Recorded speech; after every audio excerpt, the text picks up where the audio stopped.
आस्था का केंद्र होता है मस्जिद, चर्च, गुरुद्वारा, गिरजाघर ये आस्था के केंद्र होते हैं। सदन लाखों करोड़ों किसानों युवाओं की आस्था का केंद्र है। लाचार बेबस मजलूम लोग इस सदन की और इस दृष्टि से देखते हैं कि वहां जब कोई नियम बनेगा तो मेरे लिए सुरक्षा कवच बनने का कार्य होगा। तो इसीलिए मेरा मानना है, ये मेरे विचार है, ये हो सके बाकी अन्य लोगों के भी विचार हो सकते हैं। और इस देश के 5वें प्रधानमंत्री चौधरी चरण सिंह का भी एक कथन था कि देश के किसानों एक नजर रखना खेत खलिहान पे और दूसरी नजर रखना लाल किला के मचान पे। लाल किला के मचान का अर्थ है हाउस से, चाहे वो पार्लियामेंट का हाउस हो या असेंबली का हाउस हो। और हम जब भी, चूंकि हम किसान पुत्र हैं, जब भी हम लोग खेतों में प्रवेश करते हैं, जब भी अपने खलिहान में प्रवेश करते हैं तो हम अपने जूते चप्पल को बाहर रख के वहां खेती का कार्य करते हैं। तो हमारी आस्था, जो आस्था खेतों के प्रति है, वही आस्था इस सदन के प्रति होगी। चूंकि सदन भी कहीं ना कहीं हमारे लिए इसीलिए बनाया गया है ताकि यहाँ हक हुकूक अधिकार की बात हो सके। जी, फसल तो उन्नति का होगा, फसल नए झारखंड का होगा, फसल स्थानीय नीति का होगा, फसल युवाओं के रोजगार का होगा। जयराम 24 सीटें लाई, उसको कमजोर कहा जा रहा है।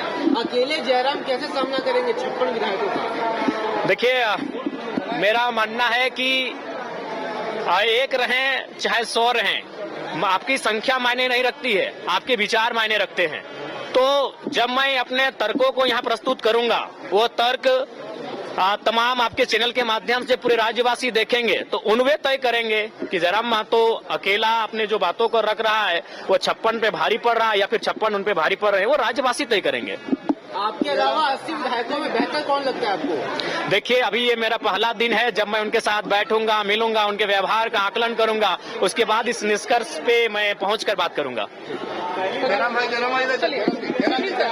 देखिए, विशेष एक्सपीरियंस नहीं रहा, विशेष क्या रहेगा, हम लोग तो मान के चलिए एक आदत सी हो गई है जनता के लिए लड़ना, संघर्ष करना। हाँ, ये चीज रहा कि यही विधानसभा है और यही दीदी है जो 1 साल पहले 23 मार्च 2023 का वो दिन था, एडीएम साहब भी पीछे ही हैं, जोरदार लाठियों से प्रहार किए थे, रबड़ गोली दागा गया था, आंसू गैस लगा गया था, हमारे टी शर्ट कुर्ते को फाड़ दिया गया था। आज एडीएम साहब सलामी दे रहे हैं, ये लोकतंत्र की सुंदर तस्वीर है। चलिए, एक मिनट जयराम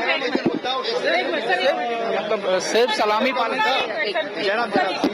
जी, सीजीएल का मुद्दा बिल्कुल मजबूती के साथ, चूंकि आज शपथ का दिन था। हमारे साथ जयराम महतो है। जयराम जी, 1 सीट का जयराम कैसे लड़ेगा?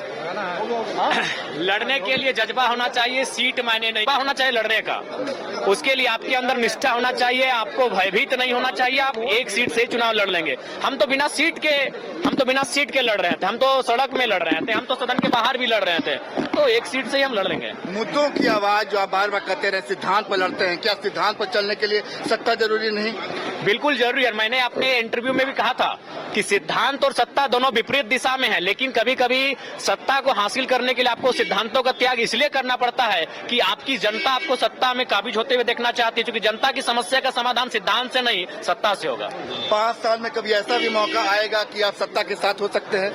देखिए, ये तो सरकार की कार्यशैली पे निर्भर करता है और हमारी जनता, जो 12 लाख जनता और उसके बाद जो झारखंड की जनता है, उनके प्रति जो सरकार का रवैया रहेगा